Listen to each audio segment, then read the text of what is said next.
नमस्कार मित्रांनो, मराठी बोली या चॅनलमध्ये तुम्हा सगळ्यांचं स्वागत आहे. तर आज आपण आनंदी या मालिकेचा आजचा 5 ऑगस्टचा भाग खूपच जबरदस्त झालेला बघणार आहोत. कारण इथे आरती आणि आर्चीने मिळून मितालीला किडनॅप करताच यांनीच विद्याधरचं खरं सत्य मुलांसमोर आणण्यासाठी आनंदीने कसा मोठा डाव आखला हे सगळं आपल्याला बघायला मिळणार आहे. तर आजच्या भागामध्ये सुरुवातीलाच आता इथे विद्याधर आता या शलाकाच्या घरी आलेलो असतो. जे काही निंबाळकरांच्या घरात घडलेलं असतं ते सगळं काही अगदी हसत नाचत आता हा विद्याधर शलाकाला सांगत असतो. होळीले होळी पुरणाची पोळी आणि युगंधर मालकांच्या पोटात आली बंदुकीची गोळी असे म्हणत आता विद्याधर जोर जोरात हसू लागतो. शलाका, आज तू निंबाळकरांच्या घरातला तमाशा बघायला तिकडे हवी होती. तुला असला मस्त धमाकेदार असा पिक्चर बघायला भेटला असता. तिकडे निंबाळकरांच्या घरात अशी राख राख झाली. सगळीकडे फक्त धमाकाच दिसत होता. वाह शलाका, काय मज्जा आली. तुला काय सांगू, मला इतका कसा आनंद झालाय. कारण त्या युगंधर निंबाळकरचं कुटुंब जळून खाक झालंय. निंबाळकरांच्या वाड्यात नुसती राख राख झाली आणि ती आनंदी, तिचं तर अस्तित्व जळून गेलंय. समद काही माझ्यामुळे झाले. कारण एक चिठ्ठी बदलली आणि या युगंधर आणि त्याच्या पोरांमध्ये मोठी अशी अविश्वासाची भिंत निर्माण केली.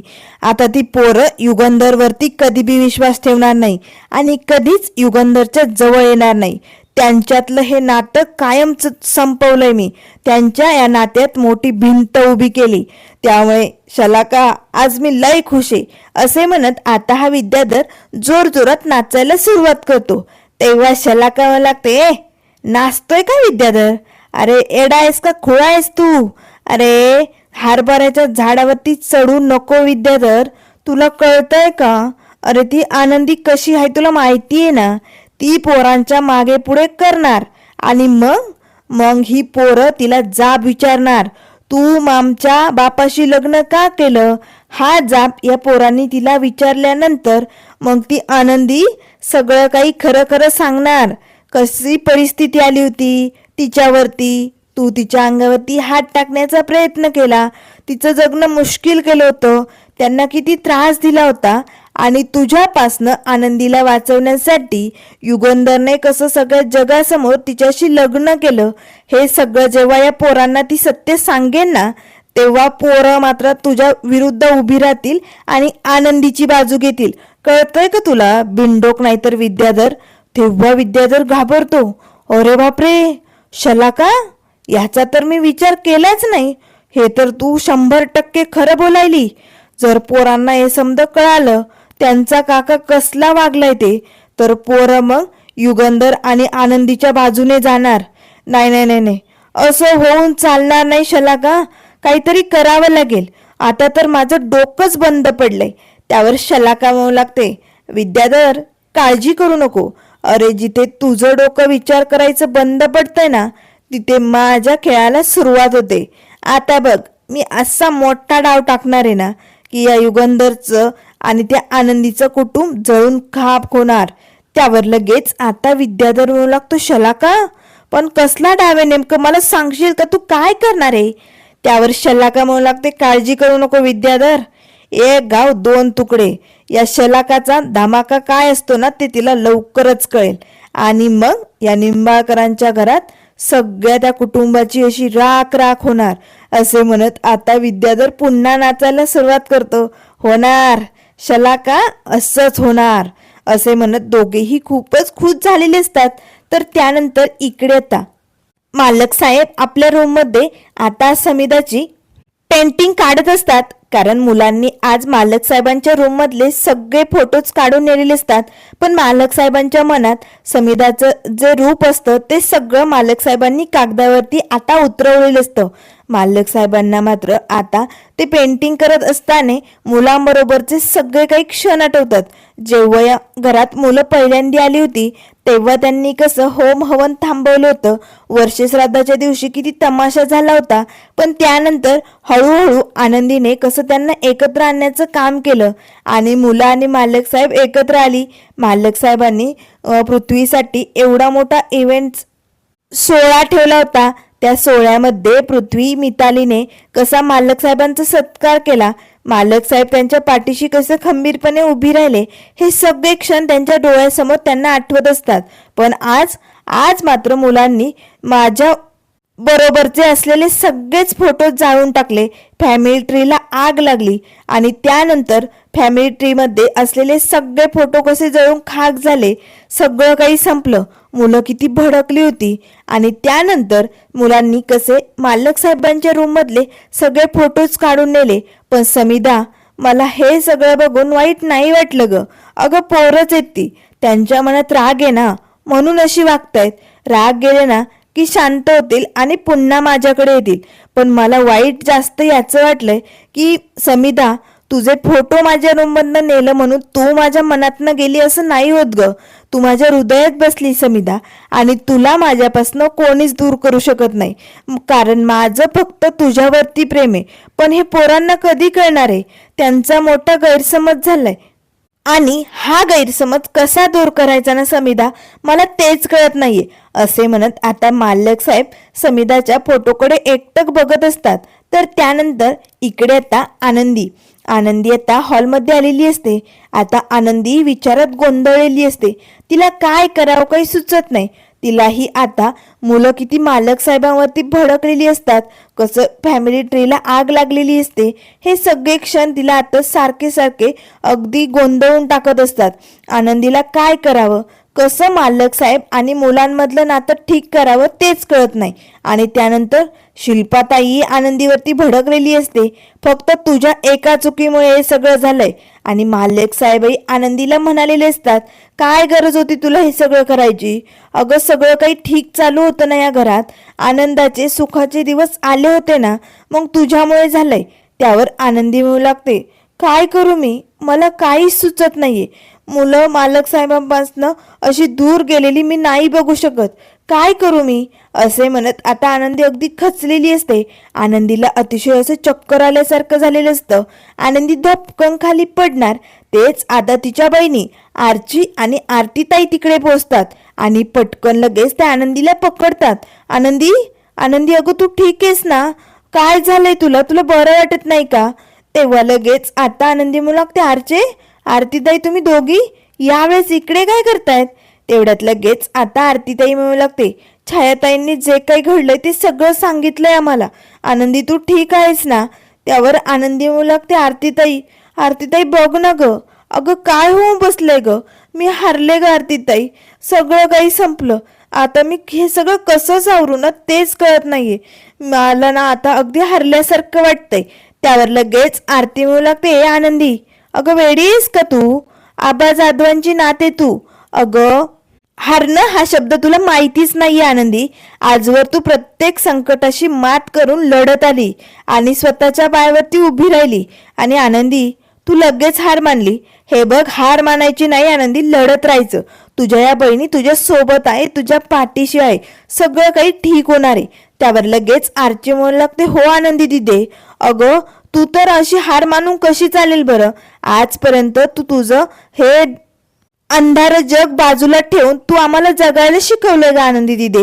मग जर तूच अशी हार मानली तर कसं होणार? हे बघ, तुझ्या सोबतीला आहोत आम्ही, तू काळजी करू नको, समजा काय ठीक होईल. आम्ही तुझी साथ नक्की देऊ. तुला काय मदत लागेल ना ते फक्त आम्हाला सांग. त्यावर आनंदी म्हणू लागते, खरंच सगळं काही ठीक होईल ना? हे बघ, मालक साहेबांच्या आणि मुलांच्या मधलं नातं मला ठीक करायचंय ग आरतीताई. त्यावर आरतीताई म्हणू लागते, आनंदी सगळं काही ठीक होणार. हे बघ, तू आता जास्त विचार करू नको बरं, आणि टेन्शन तर अजिबात घेऊ नको. आपण आबा जाधवांच्या नाती आहोत. किती हुशार आहे आमची आनंदी, आणि तिला कसं हे जमणार नाही, ती सगळं काही करणार. मुलांमधला आणि मालक साहेबांमधलं नातं अगदी व्यवस्थित करणार ती. त्याच वेळेस आता आरची लगेच हात पुढे करते. 1 2 3 4. आबा जाधवांच्या नाती हुशार. आनंदी पटकन आपल्या बहिणींना मिठी मारते. थँक्यू, तुम्ही दोघे इथे आलं ना, मला अगदी बरं वाटते, अगदी असं मन हलकं झाल्यासारखं वाटतंय. त्यावर लगेच आता आरती म्हणू लागते, आनंदी, आता तू शांत झोप बरं, जास्त विचार करू नको. तुला मदत लागली तर आम्हाला आवाज दे, आम्ही लगेच मदतीला धावून येऊ. आता चल, आम्ही निघतो बरं का, येऊ का? तेव्हा आनंदी म्हणू लागते, हो हो जा तुम्ही. आता आरती आणि आरची दोघीही तिकडनं निघालेले असतात. तेव्हा लगेच आनंदी म्हणू लागते, छायाताई छायाताई खूप खूप थँक्यू, तुम्ही या दोघींना इकडे आणलं, या दोघींनी माझी समजूत काढली, मला खूप बरं वाटतंय. तेव्हा छायाताई म्हणू लागतात, आनंदीताई चला आता उशीर झालाय, आपणही झोपून घ्यायचं का, चला पटकन. त्यावर लगेच आनंदी म्हणू लागते, छायाताई मी आलेच, तुम्ही व्हा पुढे. आता छायाताई तिकडनं निघून जातात. आनंदी पटकन आता पावलं मोजत समिधाताईंच्या फोटोजवळ येते. आता समिधाताईंच्या फोटोजवळ हात जोडतच आनंदी म्हणू लागते, समिधाताई समिधाताई मी खरंच किती खरी आहे, माझं मन किती स्वच्छ आहे हे तुम्हाला माहिती आहे ना समिधाताई. त्यामुळे प्लीज मला मालक साहेबांचं हे कुटुंब पुन्हा नव्याने उभं करायचे, या घरात सुखाचे आनंदाचे दिवस आणायचेत. त्यामुळे समिधाताई मला तुमच्या साथीची गरज आहे, तुमच्या आशीर्वादाची गरज आहे. तुम्ही द्याल ना माझ्या पाठीची साथ, द्याल ना मला आशीर्वाद. समिधाताई बोला ना, हे सगळं करण्यासाठी तुम्ही माझ्या पाठीशी उभी राहाल ना.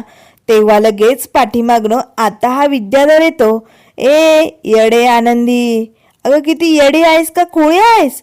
अगं या निर्जीव फोटो समोर काय मनातलं बोलायली तू? अगं हा एक निर्जीव फोटो आहे आणि हा फोटो काय तुझी मदत करणार, तुझ्या पाठीशी काय उभं राहणार? बोल की आनंदी.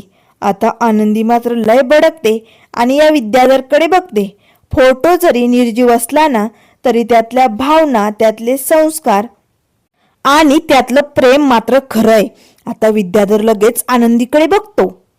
या फोटोत विचार आणि संस्कार अजूनही जिवंत आहे आणि तेच माझ्या पाठीशी ताकद बनू खंबीरपणे उभी राहणारे विद्याधर सर.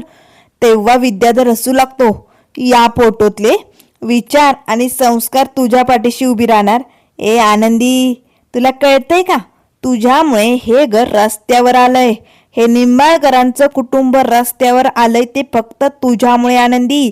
त्यावर आनंदी मिळू लागते, नाही विद्याधर सर तुमचा मोठा गैरसमज झालाय, माझं कुटुंब रस्त्यावर नाही आलंय, तर तुमच्या कपटीपणाचा खेळ रस्त्यावर आलाय आणि तो लवकरच मी आता सगळ्यांसमोर आणणार आणि तुमचा हा डाव उलथा पालत करणार. तेव्हा विद्याधर म्हणू लागतो, असं वय आनंदी तू असं करणार? या विद्याधरचा कपटीपणा सगळ्यांसमोर आणणार? अगं ये आनंदी, अगं तुला एवढे मोठे डायलॉग देतं तरी कोण ग लिहून? अगं जमतं कसं तुला एवढं समजव का, कोणी डायलॉग रायटर ठेवलाय तू असले डायलॉग मारायला? त्यावर आनंदी म्हणू लागते, विद्याधर सर अजून तरी माझा फायनल डायलॉग मी मारलेला नाहीये, कारण आता मी लवकरच तुम्हाला हरवणार आणि तुमचा या कपटीपणाचा खेळ मी उघडा करणार आणि तुम्हाला तुमचं नाक मी माझ्या पायाशी घासायला लावणार आणि तेव्हाच मी माझा फायनल डायलॉग मारणार. तेव्हा विद्याधर हसू लागतो, अरे बापरे आनंदी, मी आणि तुझ्या पायाशी नाक घासणार हे शक्य नाहीये. आणि आनंदी काय हवेत गोळ्या मारायली ग? अगं डोळ्यांनी दिसत नाही, हातात फुटकी कवडी नाही आणि चालली ढगाला मिठी मारायला, कसं करणार हे समज? त्यावर आनंदी म्हणू लागते, हातात पैसा तुमच्यासारख्या लोकांना लागतो विद्याधर सर, आमच्यासारख्या सत्याच्या पाठीमागे उभं राहायला देव असतो. आणि बघा मी तुम्हाला सांगते, मी तुम्हाला तुमचं नाक माझ्या पायाशी रगडायला लावणार. त्यावर विद्याधर म्हणू लागतो, आनंदी हे कधी बी शक्य होणार नाही, तुझं हे स्वप्न स्वप्नच राहणार. त्यावर आनंदी म्हणू लागते, विद्याधर सर हे माझं स्वप्न नाही, हा माझा शब्द आहे, मी लवकरच तुमचं नाक माझ्या पायाशी घासायला लावणार. आता आनंदी लगेच आपला पदर कमरेला खोचते आणि हे लवकरच पूर्ण होणार. आणि बघा एकदा का तुमचं सत्य समोर आलं की माझं कुटुंब मालक साहेब त्यांच्या मुलांजवळ येणार, समद काही अगदी ठीक होणार, बघत राहा, या आनंदीचं चॅलेंज आहे तुम्हाला. असे म्हणत आनंदी तिकडनं निघून जाते. तर विद्याधरला जरा आता प्रश्न पडतो, कारण आनंदी खूपच ठामपणे बोललेली असते ना. तर त्यानंतर आता दुसऱ्या दिवसाची सकाळ होते. सकाळी सकाळी आता आनंदी माई आणि बापूंच्या रूम मध्ये येते. माई आणि बापू खूपच टेन्शन मध्ये असतात. आनंदी आनंदी अगं बघ ना काय झालंय, अगं पोरांनी रात्रभर रूमचा दरवाजा उघडला नाही, पोरं बाहेर बी आली नाही आणि काही खाल्लं पिल्लं नाही ग, उपाशी पोटीच झोपली होती. रागाच्या भरात समद्यांशी बोलणं टाळलंय त्यांनी. ना काही खात पीत ना कुणाशी बोलत, काय करावं काही सुचत नाही का आनंदी. त्यावर आनंदी म्हणू लागते, माई बापू तुम्ही आधी धीर धरा बरं, आणि हे बघा टेन्शन घेणं बंद करा, सगळं काही ठीक होणार आहे. हे बघा माई बापू, आपल्याला काही झालं तरी विद्याधर सरांचं सत्य मुलांसमोर आणावंच लागेल. कारण विद्याधरने कसा माझ्या अंगावरती हात टाकण्याचा प्रयत्न केला आणि कशा परिस्थितीमुळे मालक साहेबांनी माझ्याशी लग्न केलं, हे सत्य आपल्याला मुलांसमोर आणावंच लागेल. तरच मुलं सगळं काही समजून घेतील. नाही म्हणजे या घरातली सून किंवा त्यांची आई म्हणून माझा स्वीकार नाही केला तरी चालेल, पण मालक साहेब आणि त्यांच्या मुलांचं नातं हे अगदी पहिल्यासारखं व्हायलाच पाहिजे, आणि ते मी करणार. त्यावर लगेच बापू म्हणू लागतात, आनंदी तू बोलतेस अगदी ते खरं आहे ग, पण मुलांच्या कानावरती हे सगळं सत्य त्यावेळेची परिस्थिती कशी घालायची. अगं पोरं तर दरवाजा उघडायलाच तयार नाही ना. त्यावर आनंदी म्हणू लागते, माई बापू यासाठी आम्ही एक मोठा डाव आखलाय आणि तो लवकरच सक्सेसफुल होणार आहे. त्यावर लगेच माई म्हणू लागतात, आम्ही म्हणजे. तेवढ्यात लगेच आरतीताई आणि आरची येतात. तेव्हा आनंदी म्हणू लागते, या दोघींना बोलावले मी, आणि आता यांच्या मदतीने आपण असा खेळ खेळणार की लवकरच मुलांसमोर सगळी सत्य परिस्थिती येणार. आणि एकदा का सत्य परिस्थिती मुलांना समजली की बापाचं आणि मुलांमधला मोठा गैरसमज दूर होणार आणि त्यांच्या नात्यात प्रेमाला सुरुवात होणार. हे सगळं नक्की घडू दे देव्याई. त्याच वेळेस आता लगेच बापू म्हणू लागतो, पण प्लॅन काय आहे आम्हाला सांगा की. आता जो काही प्लॅनिंग असतो तो आनंदीने बापू आणि माईला सांगितलेला असतो. तेव्हा लगेच आता माई आणि बापू खुश होतात.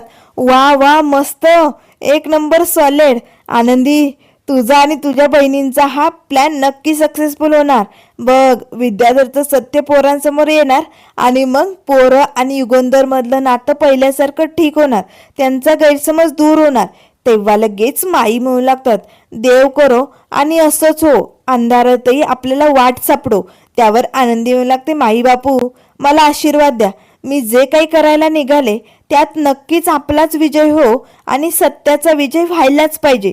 त्यावर माई बापू म्हणू लागतात, होणार, सत्याचा विजय होणार आणि मालक साहेबांचं प्रेम जिंकणार. त्याच वेळेस आता लगेच आनंदी, आरतीताई, आरची कामाला लागलेले असतात. तर इकडे मुलं आपल्या रूममध्ये झोपलेली असतात. आता प्रांजल खाली झोपलेला असतो, मिताली बेडवरती असते. आता तिला प्रांजलचा आवाज येऊ लागतो. प्रांजल आता झोपेतच बरळत असतो, बाबा का वागलात तुम्ही असं, का वागलात तुम्ही असं, सांगा ना, का फसवलं आमच्या आईला. असे आता तो झोपेत बरळत असतानाच मितालीला जाग येते. मिताली पटकन उठते आणि प्रांजल जवळ येते. प्रांजलच्या अंगावरती आता तिने कंबल टाकलेलं असतं. आता लगेच ती उठणार, तेच तिचं लक्ष आता समोर जी पाल पडलेली असते ना त्या पालीकडे जातं. आता मात्र मिताली जोरात ओरडते, पाल पाल दादा पाल. आता ती बेडवरती जाऊन टनाटन उड्या मारायला सुरुवात करते. आता पृथ्वी दादा उठतो, प्रांजल उठतो, कुठे पाल, अगं ए मिताली काय झालंय. त्याच वेळेस मिताली म्हणू लागते, ते बघ तिकडे खाली, माझा पाय पडला होता तिच्यावरती, दादा बाजूला हो, बाजूला हो. मितालीला पालीची खूप भीती वाटत असते. ती खूप जोर जोरात ओरडत असते. तेव्हा लगेच आता पृथ्वी म्हणू लागतो, एक मिनिट मिताली शांत हो. आता पृथ्वी पटकन ती पाल उचलतो. ती नकली पाल असते. आता ही पाल आनंदीनेच फेकलेली असते, कारण आनंदीचा मोठा डाव असतो ना. त्याच वेळेस माई बापू डोकावून हळूच खिडकीतनं बघत असतात. बघा बघा कशी टनाटन उड्या मारायली. आता काय ही बाहेर यायपासनं कोणी तिला थांबवू शकत नाही. आता पृथ्वी ती पाल उचलतो. अगं मिताली ऐकून घे. पण मिताली एक नाही दोन नाही, जे धूम ठोकते. रूमचा दरवाजा उघडून मिताली आता सरळ इकडे बाहेर हॉलमध्ये पळालेली असते.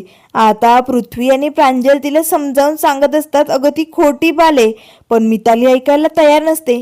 ती धावतच आतू काका ओरडतच आता खाली हॉलमध्ये येते. त्याच वेळेस किचनमधनं आता छायाताईची साडी घालून आरतीताई आणि आरची बाहेर येतात. आता मात्र साडी घालून डोक्यावरती अगदी पदर, अगदी चेहरा झाकून आता आरती आणि आरची येतात आणि पटकन मितालीच्या अंगावरती कंबल टाकतात. आता मात्र दोघींनीही मितालीला घट्ट आता असं दाबून धरलेलं असतं, जणू तिला किडनॅप करूनच चालवलेलं असतं. त्याच वेळेस आता मिताली जोर जोरात ओरडू लागते, सोडा मला, कोण आहे कोण आहे, सोडा मला. तेवढ्यात लगेच आता विद्याधर, शिल्पा सगळेजण धावत खाली येतात. माई बापू मात्र खुश झालेले असतात, कारण आनंदीने ठरवलं तसं आता सगळा प्लॅनिंग झालेला असतो. आता आरतीताई आणि आरची अंगावरती आपला परा झाकून आता मितालीला ओढत घेऊन निघालेले असतात. तेवढ्यात लगेच आता विद्याधर शिल्पाच्या हातातली काठी घेतो. कोण आहे तुम्ही? सोडा सोडा तिला, कोण आहे? तेवढ्यात पाठीमागनं मालक साहेब येतात. काय चालू आहे सगळं? कोण आहे तुम्ही? त्याच वेळेस आता आरतीताई आणि आरची पटकन मितालीला सोडतात. त्याच वेळेस मिताली आपल्या अंगावरचं काढून फेकते आणि लगेच पळतच जाऊन आपल्या दादाजवळ जाऊन उभी राहते. त्याच वेळेस मालक साहेब म्हणू लागतात, कोण आहात तुम्ही आणि हे सगळं का करताय? त्याच वेळेस मालक साहेब आरती आणि आरतीच्या चेहऱ्यावरची साडी बाजूला करतात. आता मात्र आनंदीच्या बहिणी, तुम्ही मितालीला कुठे घेऊन निघाला होता? हे सगळं काय चालू आहे? आता मात्र मालक साहेबांनाही धक्का बसतो. शिल्पा तर लय भडकते. तुम्ही आगाऊ कार्ट्यांनो, या आनंदीच्या बहिणी आता पोरे बी पाळवायला लागल्यात. काय चालू आहे तुम्हा दोघींचं? आमच्या या घरात येऊन हा तमाशा करायला कोणी सांगितला तुम्हाला? त्याच वेळेस आरतीताई आणि आरची एक नाही दोन नाही गप्प. तेव्हा लगेच आता शिल्पा म्हणू लागते, बघितलं युगंधर, अरे या पोरी कशा वागायल्यात आपल्या घरात येऊन? अरे यांनी तुझ्या पोरीला मितालीला घेऊन चालल्या होत्या. बघ यांची एवढी हिंमत. निंबाळकरांच्या घरात येऊन युगंधर निंबाळकरच्या पोरीला किडनॅप करत होत्या या. त्याच वेळेस आता लगेच पृथ्वी म्हणू लागतो, आरती काय चालू आहे सगळं? अगं तुला काहीच कसं वाटत नाही? तू मितालीला घेऊन कुठे चालली होती आणि हे सगळं का करत होती? अगं तुला असं वागताना काहीच वाटलं नाही का? त्याच वेळेस शिल्पा म्हणू लागते, बास, आता या पोरींनी हद्द पार केली. आता तर यांना शिक्षा व्हायलाच पाहिजे. युगंधर, तू आत्ताच्या आत्ता पोलिसांना फोन लाव आणि या पोरींना पोलिसांच्या ताब्यात दे. आता पाणी डोक्यावरनं गेलं, लय झाले. तेव्हा लगेच विद्याधर म्हणू लागतो, शिल्पाताई काळजी करू नको. अगं आपला दादा न्यायाचा पुजारी आहे, सत्याचा देवता आहे. तो या पोरींना पोलिसांच्या ताब्यात देणार म्हणजे देणार, कारण या पोरींनी कांडच तसं केलंय. मालक साहेबांच्या पोरीला किडनॅप करण्याचा प्रयत्न केलाय, मालक साहेबांच्या पोरीला. त्यामुळे मालक साहेब आता यांना शिक्षा घडवणारच. आता मालक साहेब तिकडनं निघणार. तेच आनंदी म्हणू लागते, मालक साहेब थांबा, हे सगळं त्यांनी माझ्या सांगण्यावरनं केलंय. आता सगळ्यांना धक्का बसतो. सगळे आता आनंदीकडे बघू लागतात. तर त्यानंतर मित्रांनो पुढील भागामध्ये आपल्याला बघायला मिळेल आनंदी आता कसं मुलांसमोर उदाहरण मांडणार आणि या विद्यालयाचं खरं सत्य मुलांच्या डोळ्यासमोर आणणार. पण मुलं मात्र खूप भडकलेली असतात आणि त्यामुळे मुलांनी आता आनंदी आणि मालक साहेबांसाठी डिवोर्स पेपर आणलेले असतात. आता डिवोर्स पेपरचं नाव ऐकताच आनंदीला धक्का बसतो. आता मालक साहेब नेमकं आनंदीची निवड कशी करणार, पुढे काय काय होणार आणि हा विद्याधर कसा रस्त्यावरती येणार, एकटा पडणार, हे सगळं आपल्याला लवकरच बघायला मिळेल. त्यामुळे मित्रांनो अशाच मालिकेंच्या अपडेट पाहण्यासाठी चॅनलला लाईक करा, सबस्क्राईब करा. व्हिडिओ पाहिल्याबद्दल धन्यवाद.